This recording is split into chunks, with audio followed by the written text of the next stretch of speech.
Everything in life begins with philosophy. A philosophy is simply how you choose to think about the world, about money, about opportunity, about yourself. If your thinking is small, your results will remain small, no matter how hard you work or how many hours you put in. You can give two people the same opportunity, and one will turn it into a fortune while the other will waste it. Not because of luck, but because of the difference in philosophy. Your income will seldom exceed your philosophy because money follows the direction of your thinking. That's why wealth never begins in the wallet. It begins in the mind. But philosophy alone is not enough. Desire alone is not enough. Everyone wants success. Everyone wants wealth. Everyone wants freedom. But if wanting were enough, we'd all have it. Desire without discipline is little more than daydreaming.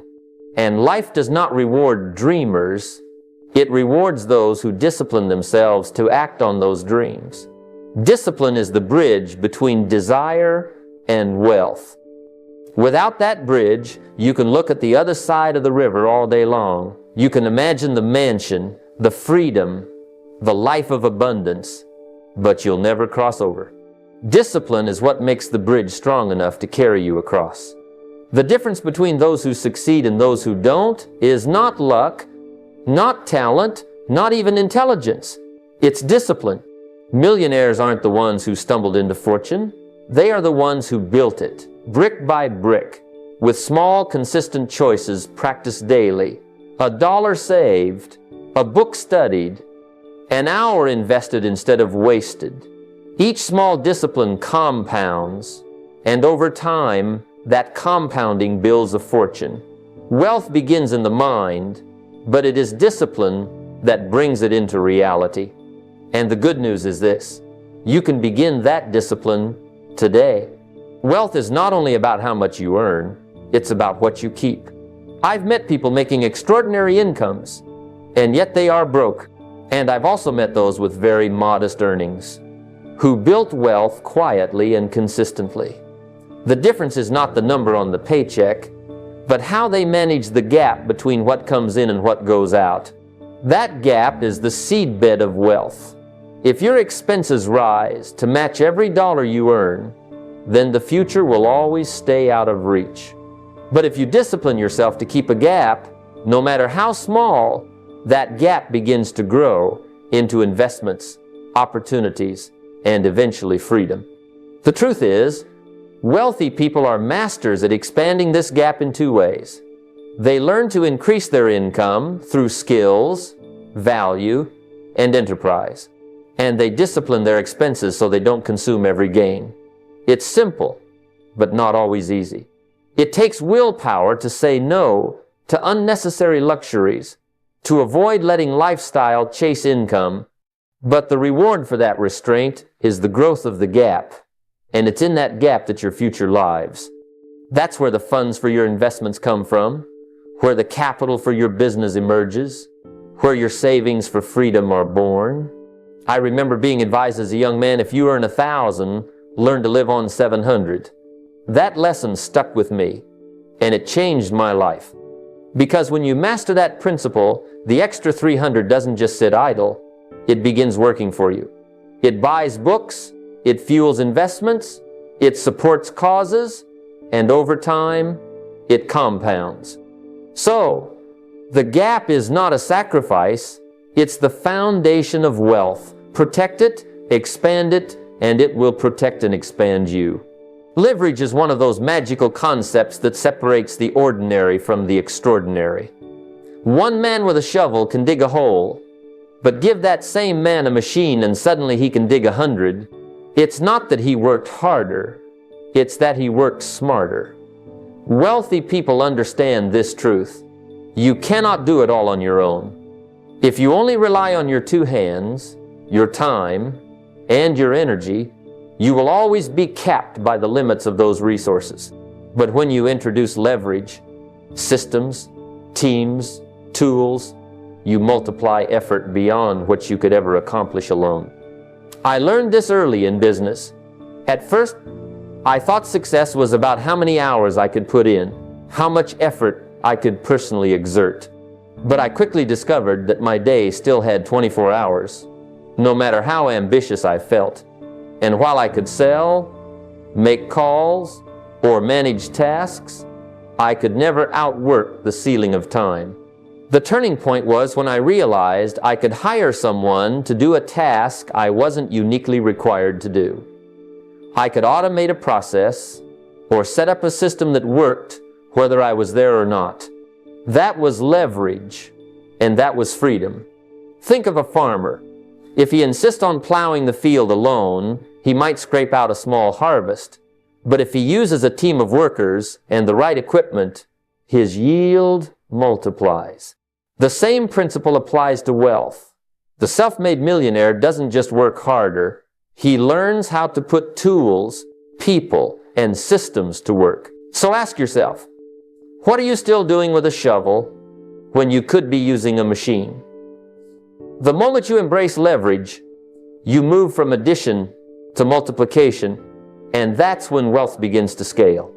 One of the greatest mistakes people make is believing that the only way to earn is by trading their time for money. Ordinary people sell hours. They clock in, they clock out, and at the end of the week, they collect a paycheck. But here's the problem. You can only sell so many hours. There are 24 in a day, and once they're gone, they're gone. If all your wealth depends on your time, you'll always be limited. Millionaires understand this truth, and so they look for ways to buy back their time. They build assets and businesses that continue to work even while they sleep. I remember in my early days, I worked hard, sometimes sun up to sundown, thinking that effort alone would create freedom. But all it did was create exhaustion. The breakthrough came when I discovered that money could work harder than I ever could. An investment doesn't ask for a lunch break. A business system doesn't sleep. A rental property doesn't care if you're tired. Once I shifted from selling all my hours to building things that worked without me, everything changed. My income was no longer tied to the clock, and my time became mine again. Think of it this way. If you stop working today, does money still flow in? If the answer is no, then you're still selling your time. The wealthy design a different equation. They spend a portion of today's effort to build something that pays them tomorrow and the day after. That's not just money. That's freedom. So the question is, are you working only for wages, or are you building assets that can one day work for you? If you want wealth, you have to stop trading all your time for money and start building streams that flow whether you show up or not. One of the quiet traps that robs people of wealth is lifestyle creep. The moment income goes up, expenses seem to rise right along with it. A raise arrives, and suddenly there's a new car in the driveway, a bigger house, or a more expensive vacation. The trouble is, if every dollar you earn immediately gets absorbed by an inflated lifestyle, you'll always be running on the treadmill, earning more, but never truly getting ahead. Wealthy people play a different game. They don't let expenses chase income. They design their lifestyle with intention. Purpose, not impulse, drives their spending. They set a cap on their lifestyle, enough to live well, but not so much that it steals tomorrow's freedom. Think of it as setting a boundary. This is the level I'll live at until I reach my freedom date. Once you reach freedom, you can expand. Until then, every extra dollar goes to building the future. I learned this lesson when I saw friends who earned more than me still struggling month to month. They had the cars, the clothes, the dinners out, but no savings, no investments, and no plan. They were living proof that more money doesn't solve money problems. Discipline does. I decided early on to keep my lifestyle simple, even when my income increased. That gap, the space between what I earned and what I spent, became the seedbed of my wealth. And here's the beautiful part. Simplicity doesn't mean sacrifice. It means freedom. You don't have to say yes to every impulse buy. You don't need every upgrade. Instead, you say yes to your vision, yes to your future, yes to the life you're designing. Wealth grows in the background while you enjoy a life of meaning. That's how you stop lifestyle creep and start lifestyle design. Compounding is one of those principles that, once you truly understand it, changes how you see money forever. The temptation for most people is to look for the big win, the lucky break, the windfall, the once-in-a-lifetime opportunity. But the truth is, wealth doesn't come from one burst of brilliance. It comes from the quiet, steady discipline of putting money to work consistently over time and letting compounding do what it does best. Think of it like planting a tree. In the beginning, you put a small seed in the ground. You water it, protect it, and for a while, it looks like almost nothing is happening. But with time, roots go deep, the trunk grows strong, and branches spread wide. One day, you stand in the shade of a tree that came from a seed so small you could have held it between two fingers. That's what compounding does with money. I've met people who said, if only I had invested a big amount years ago. But the secret isn't in the big amount, it's in starting small and being consistent. I remember when I began putting aside a little each month. At first it seemed insignificant, but year after year, the habit built. The reinvested returns grew on top of themselves, and eventually the numbers became almost unbelievable. What once felt tiny became substantial. The magic is not in timing the market, but in time in the market. Every dollar you put away, no matter how small, becomes an employee that works for you day and night. And here's the key. You don't interrupt compounding by pulling money out too soon or stopping the habit. You let it grow, you stay patient, and you trust the process. Small, consistent investing over decades quietly outperforms even the brightest flashes of genius. That's the wonder of compounding. Life has a way of surprising us. Sometimes it's a small inconvenience, like a flat tire or a broken appliance. Other times it's a heavy blow, a job loss, a medical bill, or a family emergency. And here's the truth. One storm shouldn't sink the ship. Too many people live on the edge, where the slightest wave capsizes their entire financial world. But the wise prepare. They build an emergency fund, not because they expect disaster every day, but because they understand storms are part of the journey. When you set aside money for emergencies, you buy peace of mind. You buy the ability to sleep at night knowing that if trouble comes, you won't be forced into desperate decisions. I've met families who, because they had no cushion, went into heavy debt over small setbacks. And I've met others who, because they prepared, weathered storms that would have crushed most. The difference wasn't luck, it was foresight and discipline. I remember a young man who once told me, "I can't afford to save an emergency fund." I looked him in the eye and said, "You can't afford not to."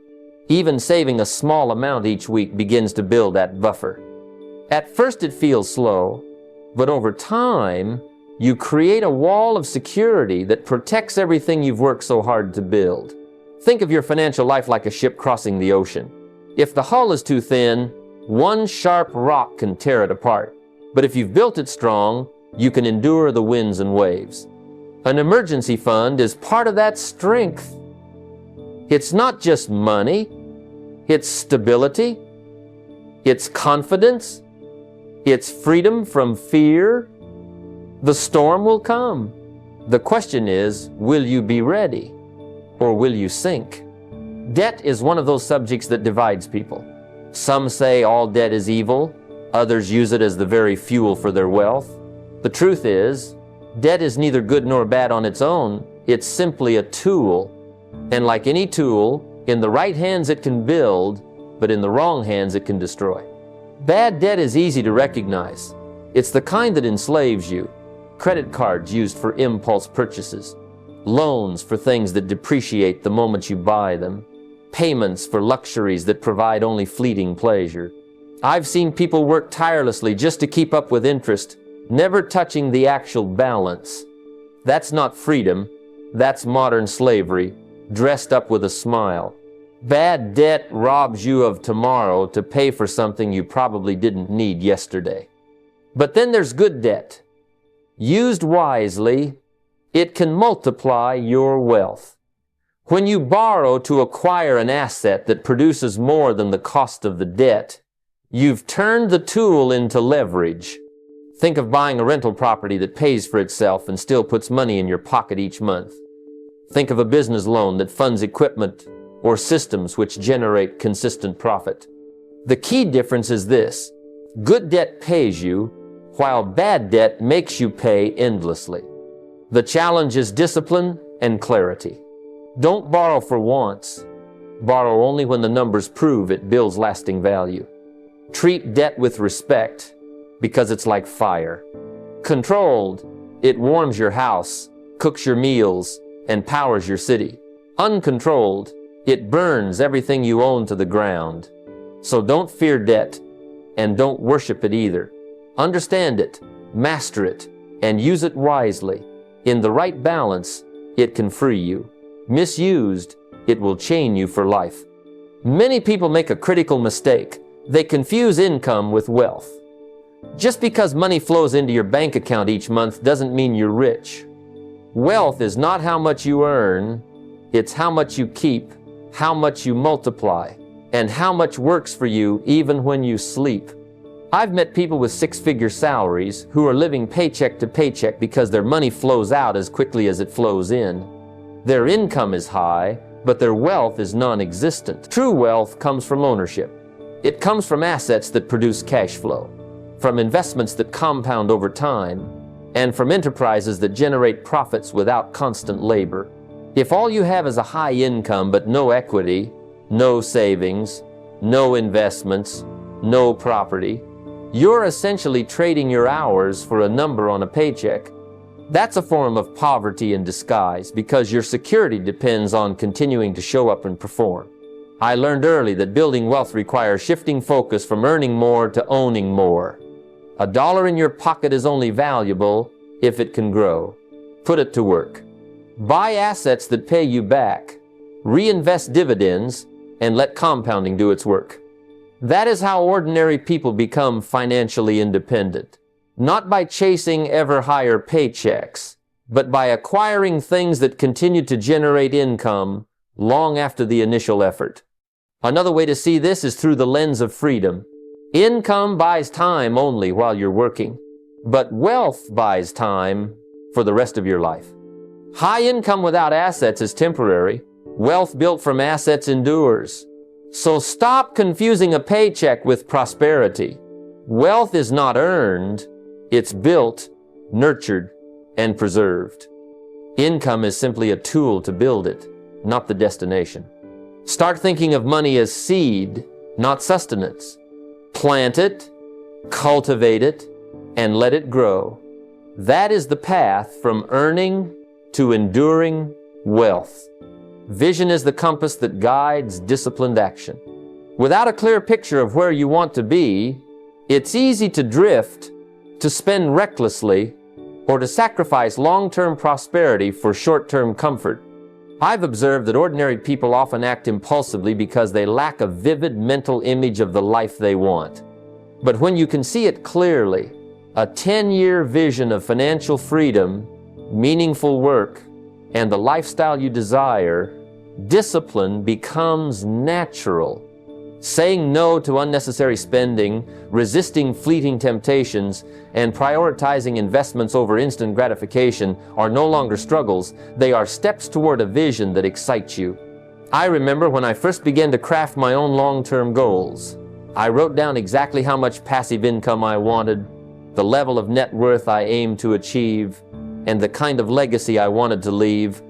Every morning I read that vision, and every night I reflected on it.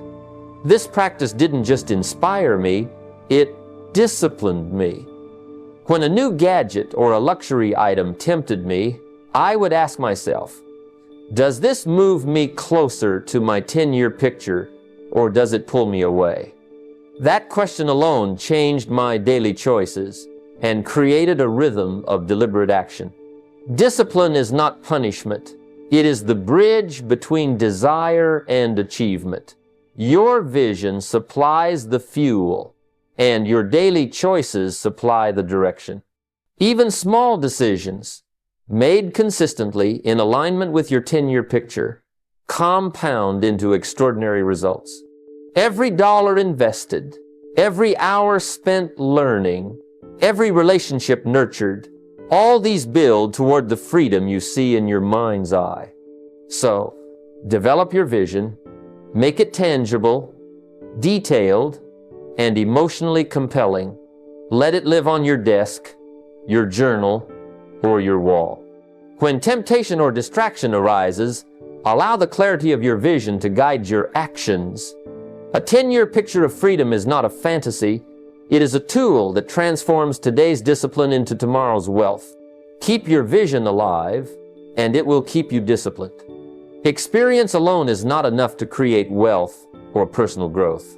Life will give you opportunities, challenges, wins, and losses. But without reflection, these experiences often pass like waves on the shore, felt briefly and then forgotten. The wealthy understand that progress is not accidental. It is deliberate, measured, and continuously evaluated. Monthly reviews of your finances, habits, and personal development are not a chore. They are a map that shows you where you are, how far you've come, and the adjustments you need to make to reach your desired destination.